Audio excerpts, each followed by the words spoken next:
the week after the famous Italian Tech Week. Some interesting insights, some things to think about, I think. A lot of movement, a lot of disruption happening, technologically and physically, if people know what I mean. So pretty interesting, some sad features because of the whole invasion. But in general, definitely like interesting insight, interesting speaker. Bezos had an appearance. So yeah, I mean, always big names. People are doing really great things and definitely like growing the event bigger and bigger every year, I would say. Yeah, I agree. It was a very global type of event with speakers from all over Europe and the US, so and beyond, I believe. So very interesting. All right, and also in terms of capital raise, a lot of movement, especially Series A kind of style, starting from Lexroom, raising 16 million in a Series A, from Base 10 partner, Acurio Ventures, View Different, Entourage, Verve, and a few other investors. So Lexroom, which by the way was one of the founders was a speaker in Italian Tech Week, so definitely great exposure. It's a very young company that got like a very quick sort of launch into the ecosystem because they quickly became really famous, I would say. And what they're doing is really something that at the beginning seemed to me to be a very Italian problem, but in reality it's not. So the idea of Lexroom briefly was essentially to provide AI for lawyers, Italian lawyers in particular. So AI is trained on the best of the Italian essential literature in the terms of law. And then they can basically draft a lot of things, including contracts, cases. Italian law is complicated. This is a good case where vertical AI is really interesting, has an interesting application that works. And one element that I thought was unique is for a long time, we haven't much talk about proof of love when it comes to product. And from what I read, a lot of lawyers and legal studies are really enjoying the product, and hence that's explained the high rate of adoption. So the proof of love, it's the forgotten elements that actually is one of the most critical. Yeah, super interesting. I agree with you. In this time and age, loving and being sticky to the product is probably the most important metric that you can achieve. Yeah, I mean, that reminds me of a very old video when the founder of Instagram, Systrom, was like giving a talk at YC, I think. And the first thing he opened with was essentially the idea of the light and how people forget about the light when it comes to product and product use, UX, etc. So he was really looking to, delighting customers. So it's good. I mean, it's very interesting. And another point which I think is interesting is the fact that what we've been talking about, which is vertical Gen AI versus horizontal Gen AI. So this is kind of going toward what we were thinking about, which is some horizontal AI for broad use case would definitely be one of the winner in the big fight among different like big AI companies. But vertical, hyper specialized one for very specific use case have also like a very interesting likelihood of success. So that's proof of it. Lexroom is expanding to beyond Italy, and I think their playbook is one of the top playbook because they're quickly going to Spain and other regions in Europe and kind of repeating the playbook. And I'm sure there is going to be something interesting to see like very soon. Yeah, I agree with you. So in some sense, most of continental Europe is based out of Roman law. So even though the Italian system is probably quite complex, I expect the others to be not far away from it. So as you mentioned, it looked like a very Italian problem. It's reasonable to think that you can make it a very European problem. So the lead investor is actually an American firm, so Base 10. And again, this is very interesting. As you Jack, as you know very well, I'm very happy to see foreign firms leading rounds in Italian companies. That's always a good signal that we are integrating into the broader ecosystem, and this is super important. And if you take a look at the other participants, they come from all over the place. So we have funds from Belgium, from Spain. From Belgium, we have Entourage, that was the lead investor at the seed round. That was announced just earlier in March. So it took just 6 months between seed and Series A. Wow. We have a Spanish company, we have a Swiss syndicate. So this is very, very, very international and well-built round, I would say. And my insight to this, which builds on what you were saying, is this is probably what's going to happen for Italian founders when it comes to fundraise, which is already preparing for a European fundraise from day zero. So instead of going through, first the Italian firms and then moving out, is really from day zero, like hitting a European investor, US investor to become global. And that's probably what we're going to see more and more. Which, by the way, I think that's one way to kind of sort of de-risk the problem with Series C and D rounds that we always talk about. Italy is not ready for that yet. So this is a great way sort of to have a different launchpad compared to what we've seen so far, which are regular fundraise, step by step, Italy and then Europe and then maybe US. That's kind of flips everything on its head. And I believe that's what we're going to see more and more. Yeah, I agree with you. In some sense, we should talk less about Italian startups, French startups, or Spanish startups, and more about European startups. At least in many verticals, in many product areas, it makes more sense to. Even though Europe is very fragmented with respect to the US in so many ways, but still it's a mindset, a framework with which you approach the market.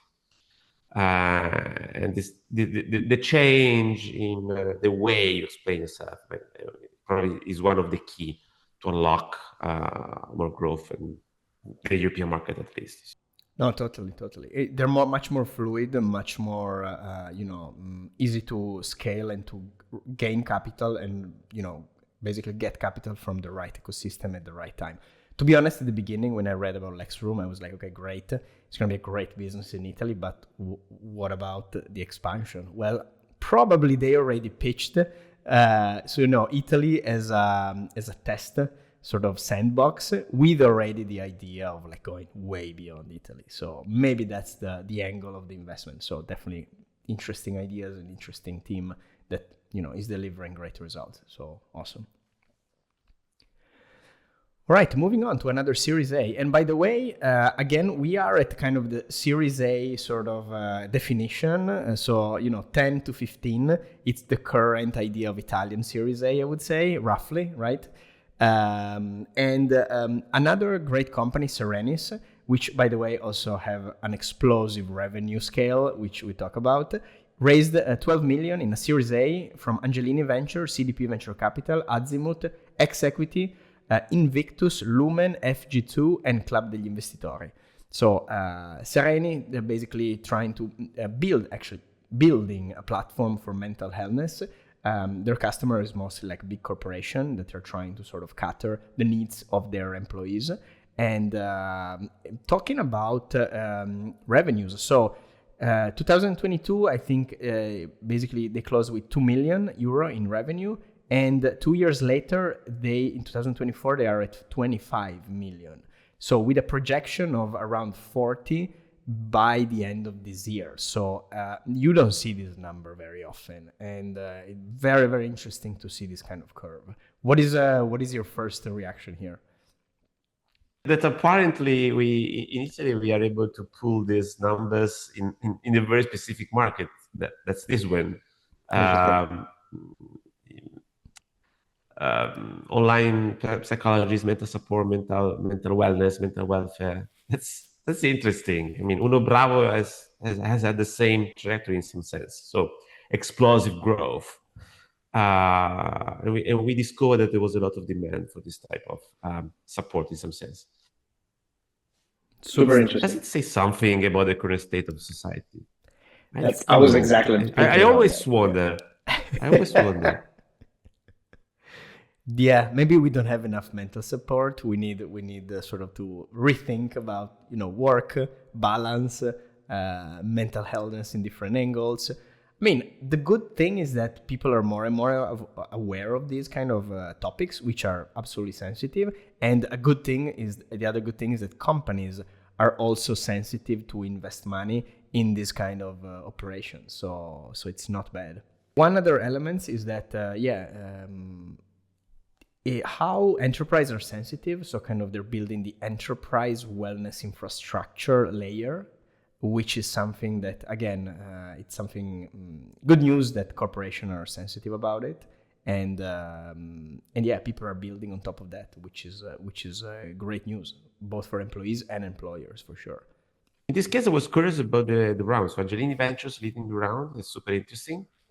Angelini Ventures is a vehicle set up by Angelini that was quite big in terms of allocation.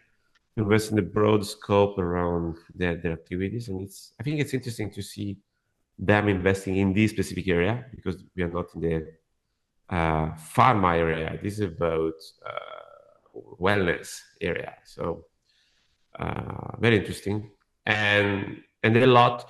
So another feature of these current rounds that we see in Italy, they're highly syndicated. Did you notice? Yeah, So even no, I can see. Lexroom. So we've got like 4 or 5 investors. Here as well, we've got like 5, 6 investors joining into the round. Is this the end of being contrarian? Very interesting. Yeah, and I wonder if there is some sort of alignment in terms of Series A rounds. Is there like a golden number, like of 1 lead plus 4 followers, or maybe 10 maximum, but never above a certain threshold?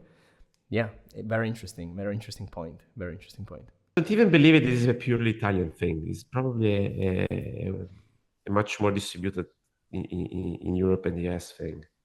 But again, it's interesting. Cool. Awesome. All right, talking about Italian founders abroad. So let's talk about Lupa raising 20 million in a Series A round from Singular, First Minute Capital, and Michael Callahan. So Lupa is a veterinary operating system platform, which essentially replace a lot of tools that vets are using right now. So kind of streamlining the workflow. And they include, of course, like AI, and they really push the idea that it saves a lot of time to vets, which is one of their big sort of value proposition, more than hours of work essentially. And at the same time, kind of centralize the software, make it simple and with a bigger ROI essentially. So very interesting round of Italian founders in London. Again, very vertical, very streamlining workflow sort of deal. And of course, with the international investor. That's another example on how maybe Italian founders are also, kind of scaling. So it's not only building in Italy and having an international investor, but really moving to the closest high velocity of capital ecosystem, which I believe it's London more than probably any other ecosystem, and then building from there. And we have a lot of examples of those founders. So you mentioned how Joram Vingard from basically Dealroom basically presented State of VC in Italy 2025 during the Italian Tech Week, and there is a full recap and slideshow. So people that haven't read it, I encourage you guys to take a look.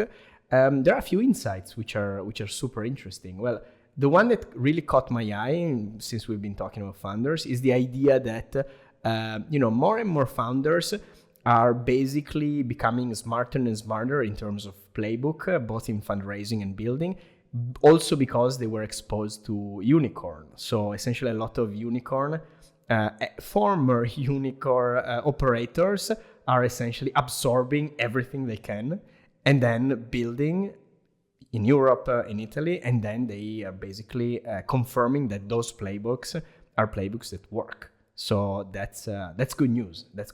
And yeah, that's probably gonna generate the next generation of great founders. Yeah. This has been my thesis for a while now. So the mimetic thesis that people you said that people are getting smarter. That's I do not agree with that. They were smart even before. They just weren't, I wouldn't say trained, but exposed to the correct ways to do certain things. And as I mentioned several things, unless you're a genius and you can invent stuff from nothing, like come up with a unicorn, not only idea, but process straight away, or you were exposed to some kind of environment where these things were already happening. And if you are smart already, you digest that stuff and you replicate it. And what we are seeing is that more and more people are exposed on how to build and scale companies, and they are copying, digesting, replicating, making, doing, and this is super interesting. And let me throw also some fire and some spice here. There's going to be probably like a big, the two sort of teams, and the former unicorn founder team, and then the former like consulting BCG McKinsey team that are becoming founders. So I don't want to go into this discussion, but we've seen forever that a lot of founders are former essentially were consultant for like Big Four, and I don't want to argue about who's gonna be better than whom, but it's interesting on how these two things are probably gonna either interact or conflict. So that's pretty interesting. No idea, but they both these groups have one thing in common. If you are a unicorn company, or if you are a BCG or Bain company, you both hire for excellence. So anybody who's been through these two types of career track, they were hired for excellence. So they have some kind of top 10% aspect in their curriculum, in their personal, whatever. So I don't know who's better. Of course, there is research that mentioned some preferences, at least in certain specific time frames.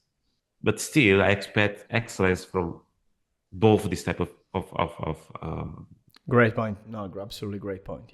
Yeah. So hiring with mindset, really for mindset more than anything. Yeah, very cool, very interesting. Any other highlights, Nick, that you think was like shocked you a little bit? I know there are like at least a couple. So anything that comes to mind for you? No. I mentioned the others that hit my eye. So they're things that are not obvious to the everyday reader, such as myself, like the accrued valuation of startups in the entire ecosystem. That number is like But did you find what is the source? I mean, did you look into the sources of the whole sum of enterprise value generated? I mean, that's kind of a bold statement there. So this is data from their room. This data from their room. I don't have a full account on the platforms. I'd be happy to receive, some open key. I'm just saying out loud. No, I'm joking. They either have some direct data or some derived data. Like this startup raised 15 million in the last round. Roughly speaking, its valuation will be 63. It's 75 million of.